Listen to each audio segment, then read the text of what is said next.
welcome to You Don't Know Me podcast, episode 2. Thank you. Proudly sponsored by Helping Hands Care and Consultancy, who are helping us to provide these podcasts with the support of young people in care with questions.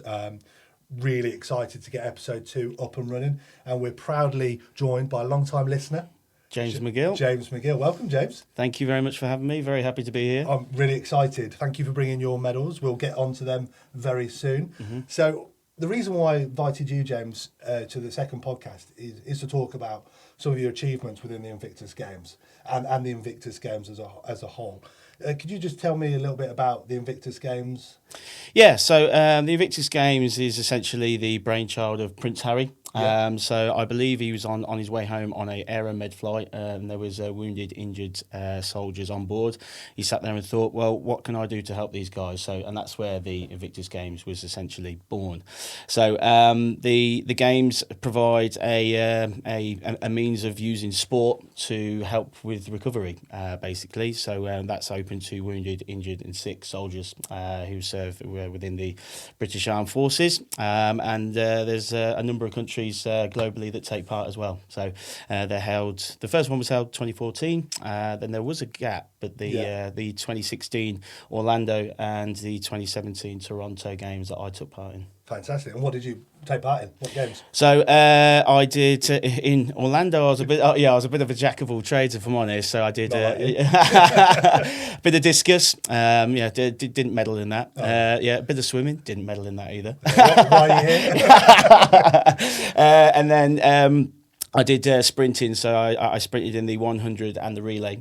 So we got bronze in the relay. My mum's got the bronze medal from Orlando, but the two that I got in Toronto are here. So I got I silvered in 200 metres and bronze in 100. And for anybody that doesn't know, James, he's pretty quick. So yes, Julie won. Yeah, a little bit quicker than me, only just though. So would you say the Invictus Games has worked? Has it been positive? Yeah, so I mean, I think as a whole, I mean, utilising sport as a means of recovery, it helps people sort of, particularly guys that have been wounded and injured or are suffering long-term sick, within the forces. So using that as a method to get out of ruts, get back into a community, get back, being involved with like-minded people. So, the efforts from Prince Harry to sort of generate this type of stage for lots of different wounded, injured, sick soldiers is fantastic, and it's been nothing but positive on my life. Yeah. Certainly sort of like springboarded me into this roller coaster of sort of like travel, sports, sort of like different aspects of different sport. I mean, I've always played rugby, so not well, I might add, but still no. Better than you. but yeah, it's been hugely positive for me in all aspects. So it is amazing, and these medals are truly class. Obviously, they take pride at home. Yeah, absolutely. I mean, I mentioned my mum's got she's got one that's up on the bookcase in the front room, next to a photo of me in my uniform. Yeah, once upon a time that I used to wear. So what did you personally get out of it? I mean, did it help with, you spoke about travelling, you spoke about like-minded people. I mean, did it help with the mental health? Did it help with being positive and taking a really positive outlook on life? Definitely. So, for me, like everyone's different when it comes to mental health. It's just a scenario. So, I mean, if I could just sort of like touch on a little bit of, sort of like what I went through in the process that I went through to get to the games. So, absolutely. So, I joined the army at 19 years old back in 2009. So I served for a total of just over 5 years. Now, during that time, I was deployed on operations in Afghanistan, and in 2012, I was involved in an incident where there was a detonation of an IED. So I received shrapnel wounds to my arm, my leg, and my buttocks as well. So it's still peachy, don't worry. So as a result of that, the injuries that I sustained, I ended up being medically discharged. Now, it wasn't until 2016. So I was medically discharged in 2014. Yeah. So I was aware that the games were going on, but I was still going through a lot of rehabilitation. Yeah. And I wasn't really aware of the avenue to sort of like get involved in the games. So. I was actually employed by the sponsor at the time, which was Jaguar Land Rover, Yeah. and the guy that was in charge of the Armed Forces recruitment scheme, a chap called Charlie Catlin. So a big shout out to you. So he knew that I was playing rugby, and he was just like, and he just sent me an email and just said, "What do you think of this?" And I was just like, "Yeah," and so I went for it, and I went down to Bath University, did the trials. Oh, wow. So there's trials. There was trials. Yeah, there was hundreds of people there for the trials because the first one was shortly after the Olympics in London. Okay, yeah. So all the facilities that were there were used for the Invictus Games. So it was Exciting. Yeah, it was a great stage for the guys that got involved in the first one, and there was a lot of guys that were involved in the first one that were involved in the second and the third. So I was just really privileged to be a part of it, and so just going back to what you asked originally, so. Mental health varies from individual to individual, I feel, and for me at the time, it wasn't sort of something that I was too concerned about myself, probably until fairly recently. Some people it's a bit. I'll use the phrase "ticking time bomb," Yeah. So it wasn't something that I just sort of really considered until probably in the last 12 months. Oh wow. Yeah. So I've not suffered with any PTSD symptoms or anything like that, but certainly as a result of the injuries that I sustained, the criteria was met to be eligible to be in the Invictus Games. But it's not all wounds are visible. So No, so when I say wounded, injured, and sick, it can be anything from. Somebody sustained a knee injury on an exercise or in a car crash, or it could be somebody like myself that was injured but still intact, all the way up to the top end of the spectrum to guys that are missing several, more than one limb, two limbs sometimes, or three. Yeah, incredible stuff.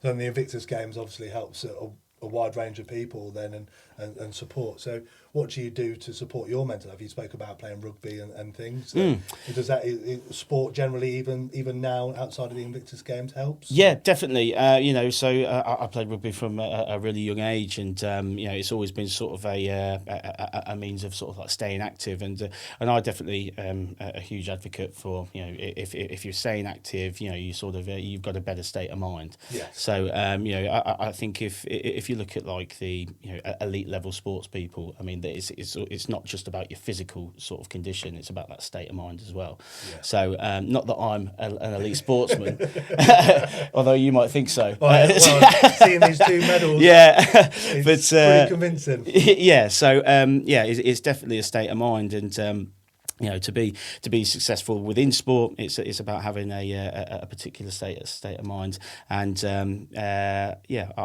firmly believe that the period of time after leaving the army up until sort of like fairly recently, the games really helped me not think about things too much. I had a new focus, and rugby's done that all throughout my life as well. Of course. So have you got any tips for any young people out there listening who might be struggling with anything really, on what they can do to help? Would you advocating for sports? I mean, that's obviously a great tool. Any other tips that you would think, talking to people or anything like that that would help? Yeah, so for sure. So I think being included in a community, whether it be sport or anything, it doesn't have to be sport. So some sort of community vibe within that emphasises on teamwork and advocates sort of like staying active. I think those are big things. Me personally, something that I've sort of like been thinking about fairly recently is I only worry about the things that I can control. So massive, So just little things like that. But I mean, maybe for somebody younger, sort of speak to your friends and ask what type, or ask and see what type of thing they're up to, and they might be doing something completely new. So try new things. You might be surprised. Great. What about any tips joining the army? Any young listeners out there that want to join the army? Yeah, might be scared of, especially listening about some of the risks and things. But I mean, how was your experience of the army in general? Yeah, so I mean, joining the forces was always an itch that I had to scratch. So I mean, I was going to join when I was 16, but I was too interested in doing other things. Yeah. So I ended up joining at 19. So I mean, I think you can apply online these days. Whereas I went into a recruitment office. Yeah, but yeah, I mean, I joined 1st Battalion Grenadier Guards, and the type of job roles that are available there. Go online, take a look. There's I'd certainly recommend getting a trade, or if you want to travel well and you want to be there, on the front lines, join a regiment like the Grenadier Guards. Great, thank you. It might be useful for any young listeners out there that are thinking about joining the army, or what options they've got, whether it be anything. I suppose fundamentally working hard, getting to know people, getting yourself out there and putting yourself at the forefront of things to try different things, and it's no harm in trying, and there's lots of stuff out there to support you. Well, that's it, and without trying something, you won't know if it's for you or not. So I mean, it turned out that it was for me. It's when I was going through basic training, there was, I think my platoon started with 44, and we passed out with, I think it was 26. Okay, so it's not for everyone. 20. It's not always for everyone, no. But there's people leave at different stages, and everybody's got different things going on outside of the forces. I was obviously young enough where I didn't have a family at the time, and so I was sort of like very young, free, and able to do as I please to a point. To an extent. We won't talk about some of the stories. No. Not that you've got on me. No. Family show. Yes. I mean, it's been amazing. So some of the questions from young people then, if you don't mind. Yeah, quick fire, go for it. Wow, not the quick fire that you were hoping for. So obviously working hard. I mean, what kind of training did you have to do on your own to sort of get to a point where you were able to compete, be competitive within these? Yeah, so I mean, first time round, I was just utilising my rugby training and incorporating some gym work as well. So I mean, that was something that I was doing already. But after the first games, I thought, well, I'm going to go for the second games. So the second. The trials were held for Toronto at Bath University again, and there was a chap there called McGill Huggins, who was he was actually the sprinter. So he sprinted with what was her name? I think it was Lizzie Clegg.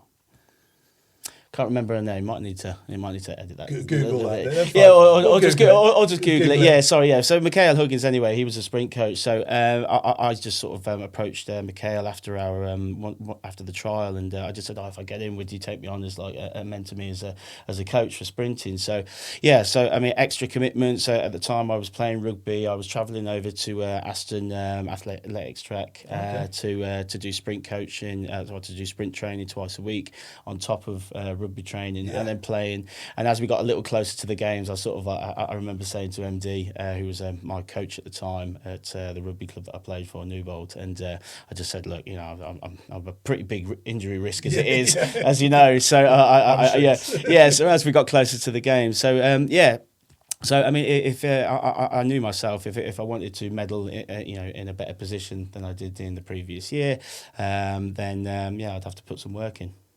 Fair enough. That it's true. Don't get out of life what you don't put in. So, and if you hadn't have done that, you might not be sat here with 2 medals in front of you. Yeah, very true. Yeah, exactly. Okay. So, did you meet anybody famous?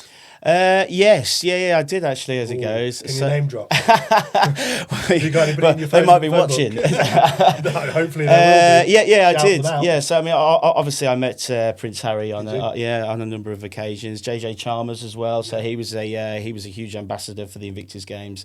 I also met John Cena. Did you? Yeah, I met John Cena in Orlando. So I met John Cena. It was after the closing ceremony. He was there just having photos with everyone, and it was kind of surreal actually. It's just like Big? Yeah, it was huge. I mean, like the suit, like an American suit, they're not really very well fitted. I mean, for him, he didn't need it. But so yeah, I also met Lennox Lewis in Toronto because he's actually Canadian. Yeah. Well, he I think his parents were, or he was born in Canada. Or his mother's Canadian. One of those, anyway. So Lennox Lewis, if you are listening, can you confirm if you're Canadian? Yeah. So because we were doing, we were warming up a couple of days before the event started, and some guys were warming up doing a shot put, and Lennox Lewis came walking around the track, and that used to be his thing at his athletic event at school. Oh right. Yeah. So Lennox Lewis, I've seen him throw a shot put. Any good? Yeah. Than... I'm not going to say no. I mean, he's only like, 2-time world champ or whatever it is. Yeah. And then, I met President Bush as well. Oh, wow. Yeah, ex-President Bush. Yeah. Yeah, so I was having physio on a physio table. Yeah. And the lady that was giving me my physio on my hamstrings, funnily enough. Yeah. Bush came over and we were chatting away, and I just finished my 100-metre heat, and we were talking, and then he asked the physio her name, and she said Rose, and he just patted me on the back and goes, "You know what, son? If she was between us, she'd be the rose between two thorns." I was like, President Bush. I know, yeah. Can you confirm that, President Bush? Fantastic. It was pretty funny. It was pretty funny. Yeah, no, it's good to see that people have got a bit of humour and that they're just normal people. I suppose, and especially in an environment like the Invictus Games where it is normal people taking part in something. We don't need any egos or anything like that around. I mean, that obviously isn't going to help. No, and to be honest with you, I mean the community around the Invictus Games when I was involved, and I'm sure it's exactly the same now. Is everybody's there for their own reasons, and there's certainly no egos or anything of that nature. Everybody's there for being in company of like-minded people and sort of like getting back in touch with the roots that they started when they started their forces careers. And I suppose being in that environment, they're talking to other people that have been Absolutely. in that sort of situation. I mean, we're talking now, but I don't know how certain things feel. I don't know certain environments, and it's all well and good showing some sort of empathy towards that, but I truly don't know what it means. Yeah. So being around people that understand it, have lived and breathed it, have been around and had various different things happen within the forces and stuff, it's obviously a good environment for being able to just talk and being able to get things out. Yeah, it's certainly a healing environment. I mean, for me personally, I sort of realised this when I first went to Headley Court, which was the rehab centre, that I realised how lucky I was. Yes. There was guys that I shared a ward with on the complex trauma ward. So because I had nerve damage, they put me on complex trauma. So, even given the situation of some of the lads that were injured far worse than I was, I mean, they still had the humour to sort of like call me a dirty walker. So because I was one of the only ones that was walking around on the ward, or one of a handful. And they had to use a wheelchair, so it was they still had the humour to take the piss out of me, and just apologies. It puts things into perspective, though, I suppose, because we all, when there's various different things that go on in our own personal lives or struggles with, it might be financial, it might be finding a job, it might be worries and stresses at work, but actually you've got to compartmentalise these things, and actually somebody who's been in an environment like that and potentially lost a leg can still have a laugh and a joke and still be as normal as possible, despite going through whatever they're going through, and still keep pushing on. And it really does show, I suppose, for everybody else that it's not the end of the world. No, it's not. And so a point that I was going to mention earlier is like I never wanted my injuries to define me. Like, I didn't want sort of like people to sort of like hear my name that didn't necessarily know me that well and just be like, oh, that's the lad that got blew up in Afghan. Do you know what I mean? Yeah, absolutely. And it's like despite the fact that I did the games and that type of thing, that's just what sort of comes with it, if you know what I mean. So people do associate your involvement in that type of that type of sporting event and the meaning behind it. But I didn't sort of let it define me, and I'm certain that there's a number of people out there that sort of feel the same way because when we took on the career of joining the forces, we we were, we were taught to sort of like push on through, and that's what we did. Yeah, great advice. I think it's really important that we do that sometimes, and however hard things are, speak to different people, seek advice and support from family, friends, or professionals if needed, but also take a moment to step back and go, things aren't that bad. We can do it, and like you were saying earlier, finding things like sport or an environment like that with like-minded people to have fun, be healthy, get fit is one positive way as the Invictus Games to really push that and be in that environment. I know as you spoke about the rugby, and that's kind of a similar kind of environment where you're with people trying to play for each other, you're trying to win, so you've got that competitive edge, but you're also having a laugh at a joke and enjoying doing something, getting out there and meeting new people. Yeah, and I think the enjoyment factor is the biggest part of it. I mean, that's what keeps people coming back. So I'm involved in the community game, like rugby at the moment. I'm in my first season of coaching, which I'm really enjoying. So how's that going? Yeah, it's going really well. The lads responding to you? Or? Yes, they are. Yeah, much more than when you used to play for us. But look, I played rugby for a long time, and it's nice to know that there's still things out there to learn. I learn a lot about myself, and I've learned a lot about the lads that I'm playing with at the moment. So and long may that continue. Great. Well, we'll just finish off with another quick fire question round. Go for it.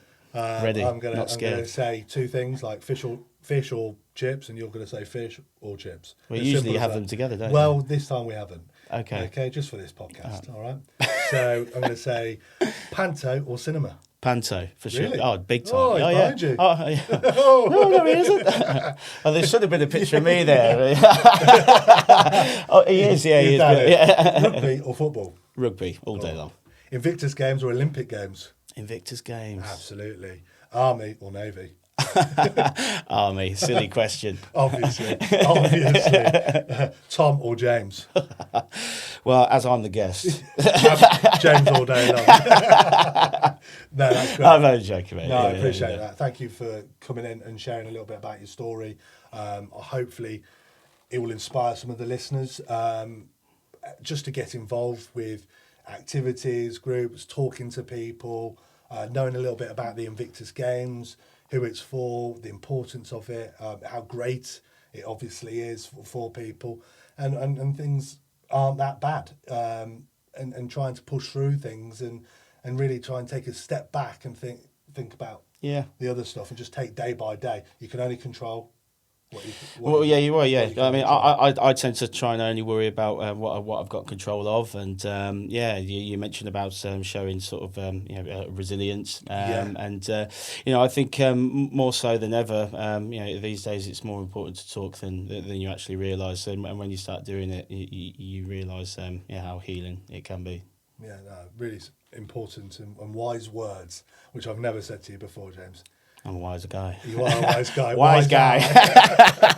No, thank you very much. No problem at all. Thank you to all our listeners for tuning in for episode 2. We hope that you've enjoyed it and our guest today. Something a little bit different, which I'm sure you'll all agree has been quite insightful and supportive. Please tune in for episode 3 to come. Thank you. Bye-bye. Cheers.